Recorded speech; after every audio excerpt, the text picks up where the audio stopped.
I think it's so easy sometimes when we have these big goals to hear that, well, aren't you a little full of yourself? Or who do you think you are? Or sometimes a little bit kinder version is, honey, shouldn't you be a little bit more reasonable? George Bernard Shaw said, the reasonable man adapts himself to the world. The unreasonable man persists in trying to adapt the world to himself. Therefore, all progress depends on the unreasonable man.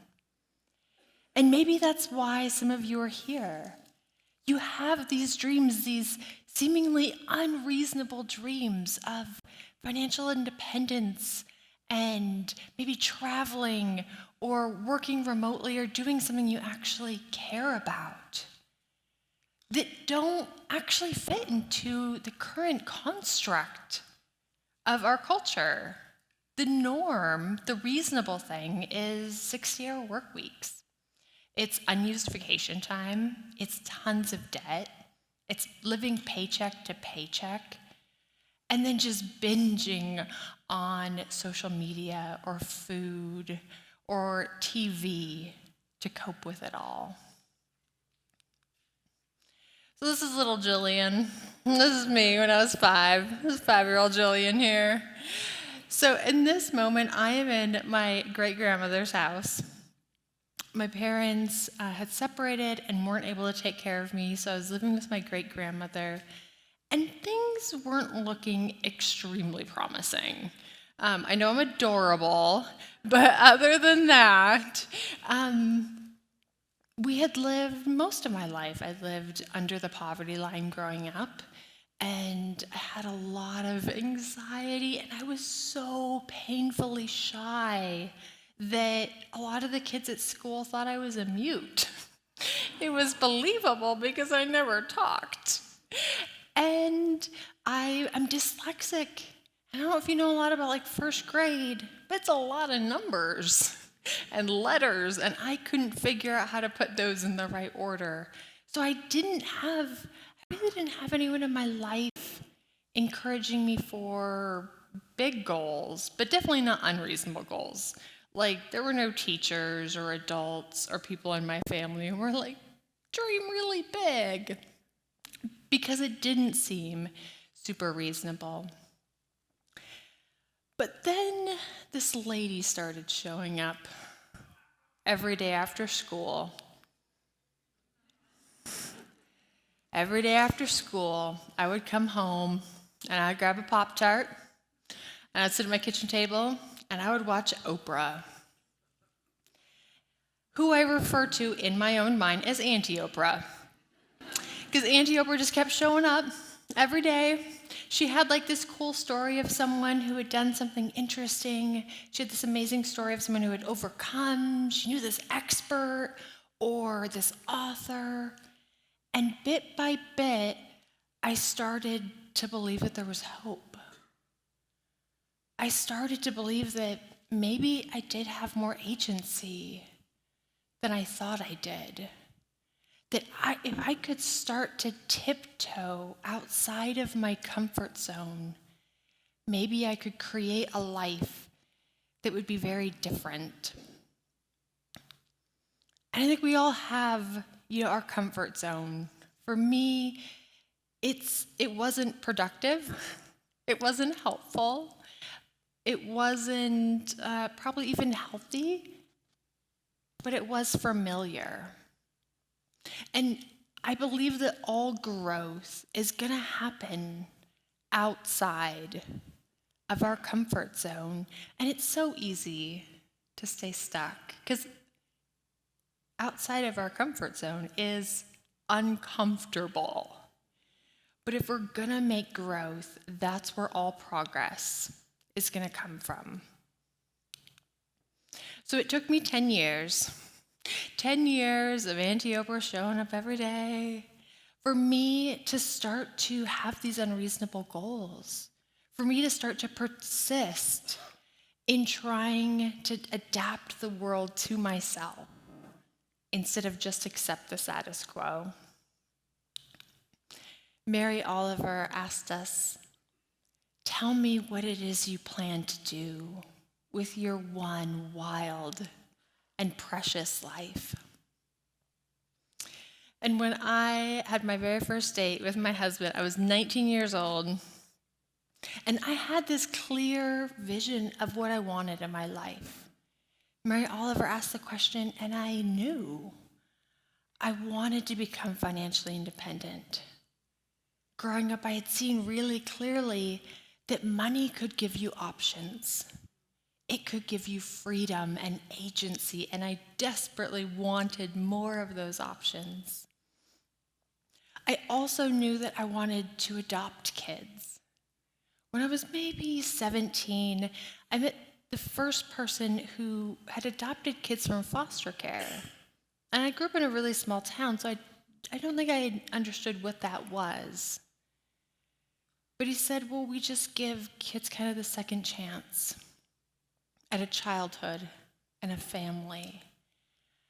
And it hit me that to have one or two loving, supportive, encouraging, healthy, safe people in your life was in my mind the greatest gift that one human being could give another. And I just thought, if I could try to do that, I want to give that a try. So I knew that I wanted to be able to adopt kids. I also knew that I wanted to be able to pay for a house. To me, that was like security and stability that I so deeply craved. And I wanted to travel. I had rarely been more than a couple hours away from my home in Montana. It's like middle of cows and wheat. And so I wanted to see the world, and I wanted to experience other cultures and art and architecture. And perhaps the most unreasonable goal of all was that I wanted to be happily married. It wasn't something I had seen a lot of people have some success with. And I was really interested if I could make that thing work. So that's what we're going to talk a little bit in this talk, is understanding what do we want to do with our life? What are those unreasonable goals? And we're going to look at 4 different tools to figure out what those might be and to figure out how to step outside of our comfort zone to start to make progress on those. So the first one is intuition. I think that we have a lot of it in us. If we take the time to ask the question, if we take the time to sit down and answer how we would get there, a lot of us know more than we give ourselves credit for.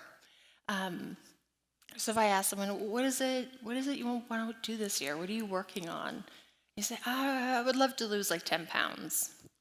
Perfect. How do you think you would do that? And a person might say, I know I need to go back to that class. I used to do spinning, like that was really helpful for me. I used to do this meal prepping and that worked really well. I know I need to start doing that again. And I think that this is the perfect place to start, because if you already know something to be true, if you already believe it and have that buy-in, this is the quickest place for you to start to take action. For me, I had amazing examples and habits and lessons that I learned from my childhood, but I also had some that were unhelpful or unproductive, and they were all mixed together. So I wasn't really sure. I decided to start from the ground up.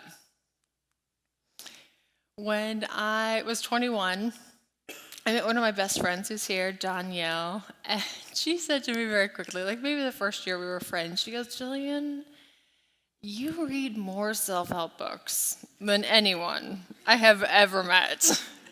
And I don't think she said it as a compliment. Like this wasn't like a flattering thing. But growing up, I'd almost never read books.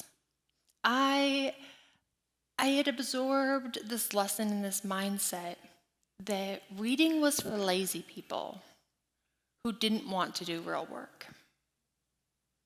And I knew if I was going to make a lot of progress, I could not be lazy. Like, I was going to have to work 4 times harder and 4 times longer to get where I wanted to go. And so it wasn't until I was about 19 and I was in a bookstore and I picked up a personal finance book about budgeting. And I remember I had a family member with me, and she goes, "Oh, Jillian, do not waste your money." It was $17. She was like, "Do not waste your money on that. So-and-so can just tell you about it." And as soon as she said that, I thought, I know so-and-so. I know they ain't going to tell me about this. And I very quickly learned that for $17, or, oh my gosh, a library card, you could access all of the experience and the expertise of people who were so much more successful than I was. So I started reading a book a week on every topic, because if you read a book a week, you got to spread these topics out a little bit. But I was going to build it from the ground up. I read about cooking and psychology and business and personal development and personal finance. There's so much information out there. And if you're not sure of how to step outside your comfort zone, lean on that experience and that expertise of people who are so much more successful. The third one is observation. So when I was about 7, my dad gave me one of the best pieces of advice he had ever given me. He said, "Jillian, right now you have such a unique opportunity that you will never have in the rest of your life." He says, "Nobody notices you and they don't think you matter." There again, not super flattering of a compliment. He's like, but like no other time in your life, people will let you into their life unfiltered. And you can observe their relationships and their marriage and how they organize their home and their business and how they parent their kids. Because once you're an adult, people will put up a false wall in a front and you'll never get to see things so clearly because they don't think you're paying attention. So pay very close attention. And I was like, I'm a super spy. This is amazing. I was the kid spy. And so I started really observing carefully how people do things. And now we have the internet. And it's amazing through blogs or social media or podcasts, which literally people are having private conversations that are piped into your ears. And you can be like that unnoticed 7-year-old that nobody's paying attention to because they don't think that you're paying attention. So if you're going to start stepping outside of that comfort zone, or if you're not sure what it is you want to do with your wild and precious life, one of the tools that I do with coaching clients is I say, who are your future friends? Like imaginary, like me, obviously, it's Oprah, come on, me and Auntie Oprah, but who are the people that something about what they are doing resonates with you and is interesting, or it's exciting, or you're just captivated by it, and maybe it's in health, or in their business, or in their creative life, or in their marriage, but something just connects. You have the ability to observe what does their journey look like? What books are they reading? What mindsets do they adopt? How have they structured their businesses? How do they apologize to their spouses? What are their fears? How are they being criticized? And how are they dealing with it? So in this process, successful people know other successful people of the same type. Artists know other artists. Bodybuilders know other bodybuilders. Entrepreneurs know entrepreneurs, writers know writers. Spend time with people who just have a little bit more experience and a little bit more expertise than you do. Which leads me to my last one, ask the experts. And I'd love this for last because it's the most intimidating. And it's it feels the most challenging. Like, Auntie Oprah still hasn't invited me over for dinner. So, but I know that there is no quicker way to get outside of your comfort zone and to make progress than a conversation. Nothing else is that effective for giving you that direction. And here's the thing, it doesn't have to be the most experty expert. It doesn't have to be someone who's so far ahead. In this room, how many people you think maybe in the next few years you want to start investing? Like you're kind of interested in it. Okay, we've got a couple little shy hands. How many people have been investing for a couple of years? Yeah, like index funds, 401ks, Vanguard. You've heard these terms. The people who don't know, pay attention to who raised their hands. Like, they just have a little bit more expertise, a little bit more experience and knowledge than you do. And they'll go, oh yeah, that's simple. Yeah, no, here's what you do. Like, that's no problem. Here, let me help you log in. Roth IRA, perfect, let's get going. So spend time at events like this. Spend time in book clubs and masterminds and retreats. Find someone to work with one-on-one. Just find people who have a little bit more knowledge and a little bit more expertise. Because especially on an unreasonable goal, there is no benefit in doing this alone. So my first date with Adam, my husband, he says that this was the most romantic interview he has ever been on. to this day. But I knew what I wanted. I knew I wanted to be financially independent. I knew I wanted to adopt. I knew I wanted to buy a house. I knew I wanted to travel. And if at all possible, be happily married. But fast forward 10 years later to when I'm 29, and I'm just at work one day, chatting with a coworker, and I kind of offhandedly said, yeah, I mean, me and my younger brother, we're both successful, but kind of each in our own way. And she looked at me and she goes, why do you think you're successful?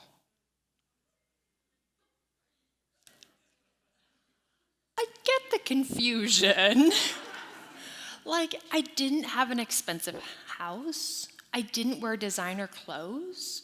I didn't have a prestigious degree. We didn't have exciting careers. I wasn't driving a fancy car. But Mary Oliver asked what it is you want to do with your one wild and precious life. And I knew what I wanted. And it wasn't those things. All of the things that I had wanted, like Shaw said, all progress depends on the unreasonable. I had made progress on what I wanted. And by 32, we were financially independent. We had adopted 4 kids. We had paid cash for a house. We had traveled to 27 countries, and against all odds, we were happily married. And I think that's what success is, knowing what you want out of life, despite the social norms, despite what everyone else expects of you or thinks that you should be doing, and getting the things that actually matter to you. But it can be difficult, like Diana said, when we're making progress on those unreasonable goals, because sometimes you get that pullback. Who do you think you are? Aren't you a little full of yourself? Thankfully, Auntie Oprah to the rescue. She said in response to, well, aren't you a little full of yourself? Now I work on being full, so full that I am overflowing for others without pride or arrogance, but gratitude. And I had unreasonable goals, but it wasn't about pride. It wasn't about arrogance. It was about that gratitude and that generosity and that ability to show up for other people, to help them experience that kind of hope that I had, to see their agency and to show up with generosity for others as they tackle their big, unreasonable dreams.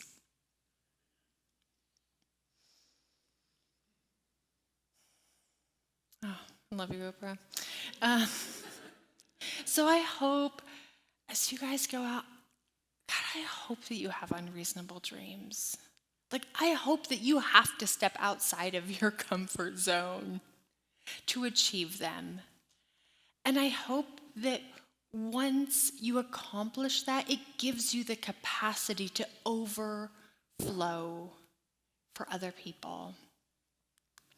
So from 5-year-old Jillian, that cute little kid, who never in her wildest dreams, in her most unreasonable dreams, would have imagined that I get to share this story with you guys today.